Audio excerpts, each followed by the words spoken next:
ভারত যদি বন্ধুত্ব দেখায় বন্ধুত্ব পাবে, কিন্তু ভারত যদি বাংলাদেশে আধিপত্যবাদ বিস্তার করতে চায় বাংলাদেশের 18 কোটি জনগণ সেটা রুখে দেবে। ভারত যদি গৌর গোবিন্দের ভূমিকায় নামতে চায় দেশের 18 কোটি মুসলমান শাহজালালের ভূমিকায় নামবে।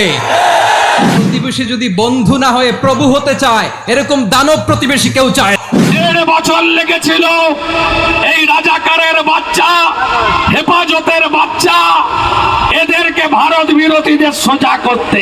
ভারতকে কঠিন হুঁশিয়ারি দিয়ে একই বলল মিজানুর রহমান আজহারি। তাছাড়াও মিজানুর রহমান আজহারি কাকে কাকে হুঁশিয়ারি দিয়েছে তা বন্ধুরা সবকিছু এই ভিডিওটিতে দেখতে পারবেন। তাই সবাইকে অনুরোধ করব ভিডিওতে লাইক দিয়ে ভিডিওটি শেষ পর্যন্ত দেখতে থাকুন।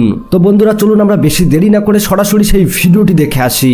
আমাদের একটা প্রতিবেশী দেশ আছে, আমরা আমাদের দেশ নিয়ে যত ভাবি তারা তার চেয়ে বেশি ভাবে।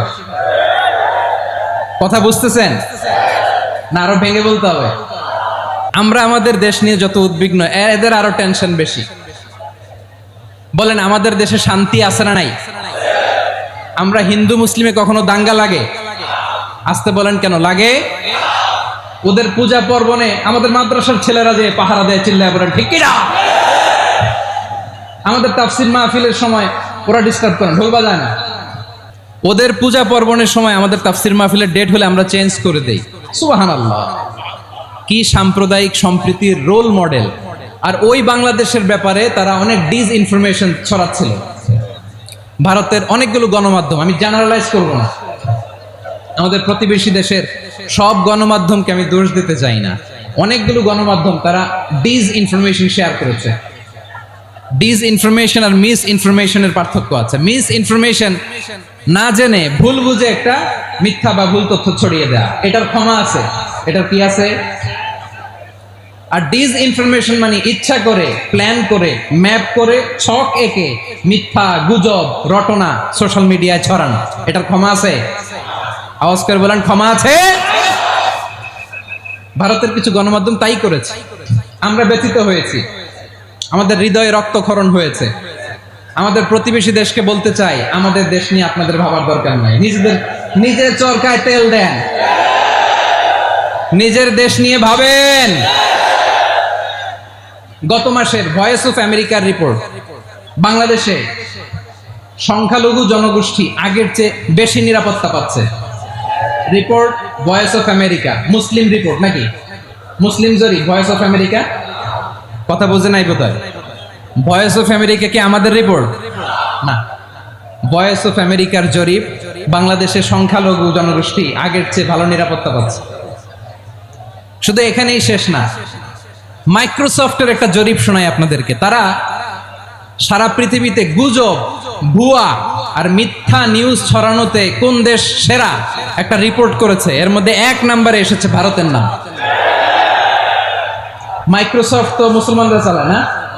কথা বোঝে নাই বোধহয়। প্রতিবেশী দেশকে বলবো আপনারা নিজের চরকায় তেল দেন, আপনারাও শান্তিতে থাকেন, আমাদেরকেও শান্তিতে থাকতে দেন। সব চেঞ্জ করা যায়, প্রতিবেশী চেঞ্জ করা যায় না। আমাদের ল্যান্ড তাদের ল্যান্ড, পাশাপাশি। আমরা চাই তারাও সুখে থাক, আমরাও সুখে থাকি, ঠিক কিনা? কিন্তু প্রতিবেশী হলে বন্ধুত্বপূর্ণ আচরণ করতে হয়। প্রতিবেশী যদি বন্ধু না হয়ে প্রভু হতে চায় এরকম দানব প্রতিবেশী কেউ চায় না। ভারত যদি বন্ধুত্ব উপহার দেয় আমরাও বন্ধুত্ব দিব, কি বলেন? তারা যদি বন্ধু সুলভ আচরণ করে আমরাও বন্ধুত্ব উপহার দেব। কারণ আমাদের পররাষ্ট্র নীতি হচ্ছে সবার সাথে বন্ধুত্ব, কারোর সাথে বৈরিতা নয়। আলহামদুলিল্লাহ বলেন, কত চমৎকার পলিসি আমাদের। আমরা নির্বিবাদী, আমরা বাংলাদেশিরা শান্তিকামী, we are proud of that. এজন্য আমরা গর্ববোধ করি। আমাদের পররাষ্ট্র নীতি সবার সাথে বন্ধুত্ব, কারোর সাথে শত্রুতা নয়। তাই প্রতিবেশী দেশকে বলবো, আমার ভাইয়েরা আপনারাও আমাদের ভাই, বন্ধুত্ব দিলে বন্ধুত্ব পাবেন। বন্ধুত্ব ইজ ওয়েলকাম, দাদাগিরি নয়। বন্ধুত্ব ওয়েলকাম, দাদাগিরি নয়। Loud and clear. ভারত যদি বন্ধুত্ব দেখায় বন্ধুত্ব পাবে, কিন্তু ভারত যদি বাংলাদেশে আধিপত্যবাদ বিস্তার করতে চায় বাংলাদেশের 18 কোটি জনগণ সেটা রুখে দেবে। ভারত যদি গৌর গোবিন্দের ভূমিকায় নামতে চায় দেশের 18 কোটি মুসলমান শাহজালালের ভূমিকায় নামবে। প্রিয় ভাইয়েরা, আমরা বন্ধুত্বে বিশ্বাসী, শত্রুতায় নয়, ঠিক কিনা বলেন? আমার প্রতিবেশী বন্ধু রাষ্ট্রকে বলবো আপনারা এটা করবেন না, এটা করবেন না, আমরা শান্তিতে আছি, আপনারাও শান্তিতে থাকেন, আমাদেরকেও শান্তিতে থাকতে দেন। এই যে চিটাগাংয়ের অ্যাডভোকেট আলিফ হত্যাকাণ্ডে গোটা বাংলাদেশ আমরা ধৈর্যের পরাকাষ্ঠা দেখিয়েছে, চিল্লায় বলেন ঠিক কিনা? আমাদের নেতা আমাদেরকে ডেকেছে, আমরা শান্ত থেকেছি, আমরা শান্ত থাকতে চাই, আমরা ঐক্যবদ্ধ থাকতে চাই। যে কোনো ষড়যন্ত্র রুখে দেওয়ার জন্য ঐক্যবদ্ধ প্রচেষ্টার কোনো বিকল্প নাই। এবার আওয়াজ করে পেকুয়ার ভাইয়েরা বলেন, আমরা ঐক্যবদ্ধ জীবনযাপন করতে চাই কি চাই না? আল্লাহ তাআলা সে নির্দেশনাই দিচ্ছেন।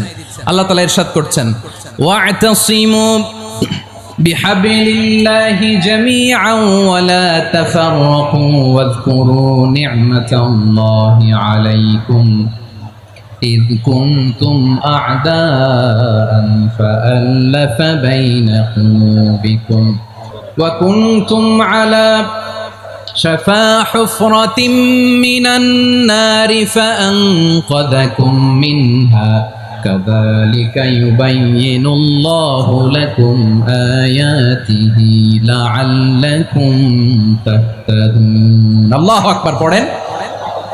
আল্লাহ বললেন, ও গোলামেরা শোনো, ওয়া'তাসিমু বিহাবলিল্লাহি জামিআ, ও আমার গোলামেরা সবাই মিলে আল্লাহর রশিকে আঁকড়ে ধরো। আল্লাহর রশি হলো ইসলাম, আল্লাহর রশি হলো কোরআন। আল্লাহ বললেন কোরআনকে আঁকড়ে ধরো, ইসলামকে আঁকড়ে ধরো। একা একা আঁকড়ে ধরলে চলবে না, জামিআ সবাই মিলে আঁকড়ে ধরো। এই আদেশটা আমাদের জন্য দান করেছেন কে? আল্লাহ তাআলার নির্দেশ, ওয়া'তাসিমু বিহাবলিল্লাহি জামিআ, সবাই মিলে আল্লাহর রশিকে আঁকড়ে ধরো। হাবলুল্লাহ মানে আল্লাহর রশি, হাবলুল্লাহ মানে কি? রশি। এই হাবলুল্লাহ আল্লাহর রশি বা আল্লাহর রজ্জু দ্বারা উদ্দেশ্য হচ্ছে ইসলাম। আল্লাহর রশি দ্বারা উদ্দেশ্য কি? তাফসিরে অনেক ব্যাখ্যা এসেছে। এই এরকম পরিস্থিতিতে তাফসিরের সূক্ষ্ম সূক্ষ্ম বিষয়গুলো আমরা শোনাতে চাই, কিন্তু পরিবেশ হয়ে ওঠে না। আল্লাহর রজ্জু বা আল্লাহর রশি দ্বারা উদ্দেশ্য হচ্ছে ইসলাম। আল্লাহর রজ্জু বা আল্লাহর রশি দ্বারা উদ্দেশ্য হচ্ছে কোরআন, কারণ কোরআন আমাদেরকে ঐক্যবদ্ধ করে, ইসলাম আমাদেরকে ঐক্যবদ্ধ করে। চিল্লায় বলেন ঠিক কিনা? এজন্য আল্লাহ বললেন, তোমরা আমার রশিকে আঁকড়ে ধরো, বিচ্ছিন্ন হয় না, আমার দেয়া নেয়ামতগুলো স্মরণ করো। যখন তোমরা ছিলে শত্রু, তোমাদের মধ্যে হৃদয়ে আমি আল্লাহ ভালোবাসা ঢেলে দিলাম, ফলে তোমরা সবাই ভাই ভাই হয়ে গেলে। তোমরা সবাই ছিলে জাহান্নামের কিনারায়, জ্বলন্ত অগ্নিকাণ্ডের পাশে। আমি আল্লাহ দয়া করে ঈমানের বদৌলতে তোমাদেরকে আগুন থেকে ফেরালাম। আমি আল্লাহ দয়া করে তোমাদেরকে জান্নাতের পথ দেখিয়ে দিলাম। সুবহানাল্লাহ পড়েন। এমন পথ দেখালাম যেই পথ তোমাদেরকে জান্নাতে নিয়ে যাবে, পথের দিশা তোমরা পাবে। লাআল্লাকুম তাহতাদুন। প্রিয় ভাইরা, তাহলে আমাদের যে ঐক্যবদ্ধ থাকতে হবে, এই নির্দেশটা কার? নাকি মন মতো আমি বানায় বলতেছি? আওয়াজ করে বলুন, নির্দেশটা কার? আল্লাহ। তাহলে আমাদেরকে ঐক্যবদ্ধ জীবন যাপন করতে হবে। প্রিয় ভাইরা, ইসলাম আমাদেরকে ঐক্যবদ্ধ করে। ইসলাম আমাদেরকে কি করে? সংঘবদ্ধ করে, ঐক্যবদ্ধ করে। বিচ্ছিন্ন হওয়া যাবে না। বিরোধ, বিচ্ছিন্নতা, মতানৈক্য, এগুলো আমাদেরকে ধ্বংস করে, আমাদেরকে দুর্বল করে। আর আমাদের ঐক্যবদ্ধ প্রচেষ্টা আমাদেরকে বিজয়ের দিকে এক ধাপ এগিয়ে নেয়। চিল্লায় বলেন ঠিক কিনা? এজন্য আল্লাহ বললেন, ওয়া'তাসিমু বিহাবলিল্লাহি জামিআ, তোমরা আল্লাহর রশিকে আঁকড়ে ধরো, তোমরা ঐক্যবদ্ধ জীবন যাপন করো, তোমরা বিচ্ছিন্ন হয়েও না। বিচ্ছিন্ন হইলে লস, ঐক্যবদ্ধ হলে সেখানে কল্যাণ আছে না নাই? মাইকে কি সমস্যা হয়েছে কোনো? হ্যাঁ, এবার ঠিক আছে।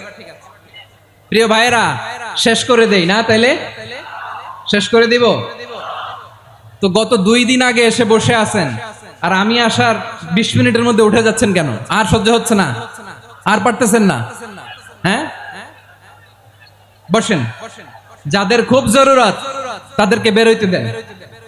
অনেকে সকাল থেকে বসে আছে, ওয়াশরুমে যেতে হবে, সারাদিন কিছু খায় নাই, পাগলের মতো বসে আছে। আমি জানি, সব রিপোর্ট আছে আমার কাছে। মেহেরবানি করে বিশৃঙ্খলা করবেন না, আল্লাহর ওয়াস্তে, আল্লাহর ওয়াস্তে। যাদের কষ্ট হচ্ছে বের হয়ে যান। আরো কয়েক মিনিট কথা বলে আমরা শেষ করব। আল্লাহর ওয়াস্তে, আল্লাহর ওয়াস্তে বলার পরেও এরকম বিশৃঙ্খলা করা মোটেও কাম্য নয়। প্রিয় ভাইয়েরা, আল্লাহর ওয়াস্তে, এই শব্দটা কতবার ইউজ করেছি আমি, আল্লাহর ওয়াস্তে। আপনার বুক কাঁপে না? হ্যাঁ, ভয় হয় না আল্লাহর? একটু থামেন, মেহেরবানি করে, এই তো, হ্যাঁ, মাশাআল্লাহ। আল্লাহর ওয়াস্তে প্রিয় ভাইয়েরা, ঐক্যবদ্ধ হতে হবে আমাদেরকে। আদেশটা কার? একটু আওয়াজ করবেন। ঐক্যবদ্ধ জীবন যাপন করতে হবে। আদেশটা কার? আমাদের আগে যে সমস্ত জাতিগোষ্ঠী ধ্বংস হয়েছে বিভেদের কারণে হয়েছে।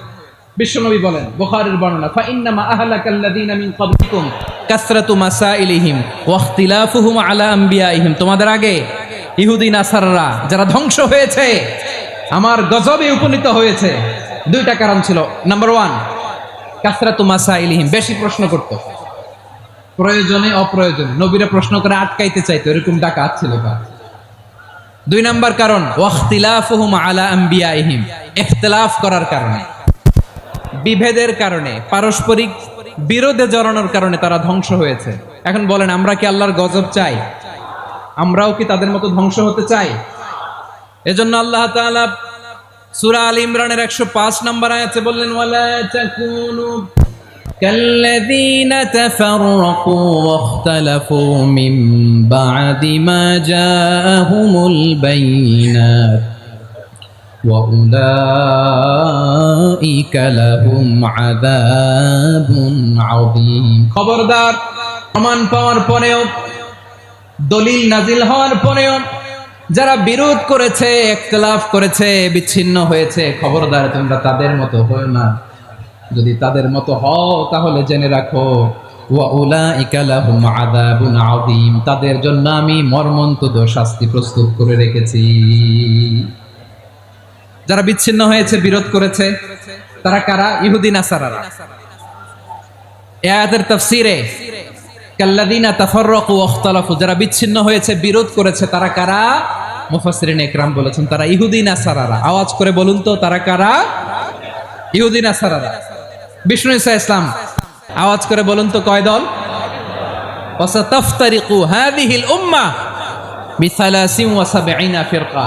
আর বিশ্বনবী আফসোস করে বলেন, আমার উম্মত হবে 73 দল। ইহুদি 71 দল, নাসারা 72 দল, আর আমার উম্মত, বুঝে থাকলে আওয়াজ করে বলেন। বিষ্ণু বলেছেন, আমার উম্মত ভাগ হবে কয় দলে? কুল্লুহা ফিন্নার, সব জাহান্নামে যাবে, ইল্লা ওয়াহিদা, একটা দল ছাড়া। সাহাবারা বললেন, মান হিয়া ইয়া রাসূলুল্লাহ, সেই নাজাত প্রাপ্ত জান্নাতি দল কোনটা? আপনি কি আমাদের বলবেন না? আপনি মেহেরবানি করে একটু বলে দেন তারা কারা।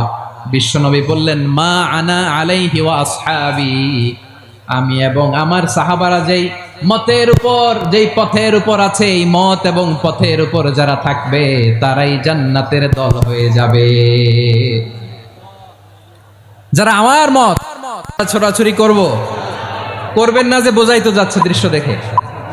ধাক্কাধাক্কি যে আপনারা করবেন না। আপনাদের এই যে আমলনামা তো আমার কাছে আছে, পেকুয়ার ভাইয়েরা, এটা তো আমার ওয়ার্ম আপ প্রোগ্রাম। আমার বিভাগীয় প্রোগ্রাম হচ্ছে 8 বিভাগে 8টা। কয়টা? এটা কেন নিলাম? নেয়ামতুল্লাহ নিজামীর জ্বালা থেকে বাঁচার জন্য নিলাম।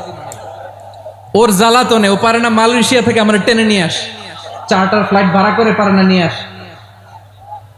এমন কোনো মাধ্যম নাই, এমন কোনো ওয়ে নাই, সে ধরে নাই। আর তার কাছে আমার কাছে তার দাবিও আছে, কারণ এর আগে 2-3 বার আসার কথা ছিল, কয়েকবার এসে ফিরে গেছি, অনুমতি হয় নাই। এখন দাবার গুটি পাল্টে গেছে, দাবার গুটি পাল্টে গেছে। এক মাঘে শীত যায় না, কিন্তু আমরা স্মরণে রাখি না, ভুলে যাই। এটাই বড় আফসোস প্রিয় ভাইরা। তো এটা ওয়ার্ম আপ প্রোগ্রাম, এটা ওয়ার্ম আপ উদ্বোধনী প্রোগ্রাম, বিভাগীয় প্রোগ্রাম আমার জানুয়ারি থেকে শুরু। তো যা যা করছেন আমার সাথে পেকুয়াতে, সব কিন্তু বয়ান দিব ওই জায়গায়, সব বলে দিব পেকুয়াবাসী কি করছে। আমি তো ভাবছি পেকুয়ার জেনারেশন জি আমাকে এমন ভাবে রিসিভ করবে, আমার কোনো ব্যাক পেতে হবে না, কষ্ট পেতে হবে না। আমাকে স্মার্টলি তারা স্টেজে রিসিভ করবে, স্মার্টলি তারা সেফ এন্ট্রি, সেফ এক্সিট দিবে। তো বাস্তবে তো উল্টা, একেবারে উল্টা। আমি জানি জায়গা নাই, ওই যে দেখছেন উত্তর রেডি আছে। আমি জানি যে ধারণ ক্ষমতার অনেক বেশি লোক হয়ে গেছে, এটা আমি জানি। ভালোবাসা কোনো আইন কানুন দিয়ে মাপা যায় না, এটা আমি জানি। এটা যে ভালোবাসার বহিঃপ্রকাশ এটাও আমি বুঝি। ভালোবাসাকে আটকায় রাখা যায় না। এটা যে ভালোবাসার অগ্নি স্ফুলিঙ্গ, এটারে কোনো কিছু দিয়ে দামায় রাখা যাবে না। এটা আমি টের পাই। এজন্যই মনকে বুঝতে যেটা ভালোবাসা। মেহেরবানি করে অল্প কয়েকটা মিনিট একটু সুশৃঙ্খল আমার সাথে থাকতে হবে, আল্লাহর ওয়াস্তে, আল্লাহর ওয়াস্তে। প্রিয় ভাইয়েরা, তাহলে আমরা ঐক্যবদ্ধ জীবন যাপন করতে চাই, ঠিক কিনা বলেন? এবার বলেন ঐক্যের ভিত্তি কি? আমরা যে ঐক্যবদ্ধ হব কিভাবে? সবাই বলে ঐক্য চাই, ঐক্যবদ্ধ হতে চাই। ঐক্যের ভিত্তি কি বলেন? ঐক্যের ভিত্তি হচ্ছে তাওহীদ। আওয়াজ করে বলতে হবে সবাই, ঐক্যের ভিত্তি কি? যেই বলবে লা ইলাহা ইল্লাল্লাহ, ও আমার ভাই, তার জন্য আমার হৃদয়ে দরদ, মায়ামাখা দরদ, ভালোবাসা আছে না নাই? তাওহীদ। এই মুসলিম উম্মার ঐক্যের ভিত্তি তাওহীদ। পেকুয়ার ভাইরা মনে রাখেন, মেসেজগুলো মনে রাখেন। মুসলিম উম্মার ইউনিটি, ঐক্য, এটার ভিত্তি হচ্ছে তাওহীদ। যেই পড়বে লা ইলাহা ইল্লাল্লাহ, সে আমার কি? এজন্য বিষ্ণুই বলেন, মান ক্বালা লা ইলাহা ইল্লাল্লাহ, যে ব্যক্তি বলবে লা ইলাহা ইল্লাল্লাহ মুখলিসান মিন কলবিহি, অন্তর থেকে যে পড়বে লা ইলাহা ইল্লাল্লাহ, দাখালাল জান্নাহ, সে জান্নাতি হয়ে যাবে। সুবহানাল্লাহ বলেন। যেই পড়বে লা ইলাহা ইল্লাল্লাহ, সে কই যাবে? জান্নাতি হয়ে যাবে। তো এখন আমার সব ভাই যারাই লা ইলাহা পড়ছে জান্নাতে যাক, চাই কি চাই না? নাকি আপনি শুধু একাই জান্নাতে যেতে চান? একাই যেতে চান? জান্নাতে একা আমি যাব না তো ভাই, তোমাকেও জান্নাতে দলে নিতে চাই। সবাই বলেন, জান্নাতে একা আমি যাব না তো ভাই, তোমাকেও জান্নাতে দলে নিতে চাই। আমাদের জান্নাতের দল ভারী হোক, আমরা চাই কি চাই না?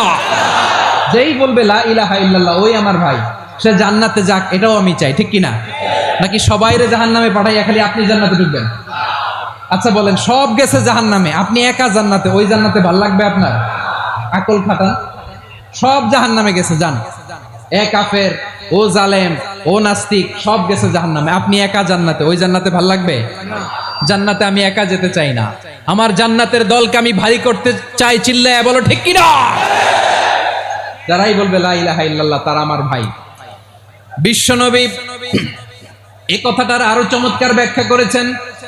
তিনি বলেন, মান সাল্লা সালাতানা ওয়াস্তাকবালা কিবলাতানা ওয়া আকালা। বন্ধুরা শুনতেই পেলেন, ভারতের নিউজ মিডিয়া সহ অনেককেই হুঁশিয়ারি দিয়েছে মিজানুর রহমান আজহারী, যারা সবসময় বাংলাদেশ নিয়ে আজে বাজে কথা বলে। তো যাই হোক, এতক্ষণ ধৈর্য ধরে পুরো ভিডিওটি দেখার জন্য আপনাকে অসংখ্য ধন্যবাদ। দেখা হবে পরবর্তী কোনো ভিডিওতে। আল্লাহ হাফেজ।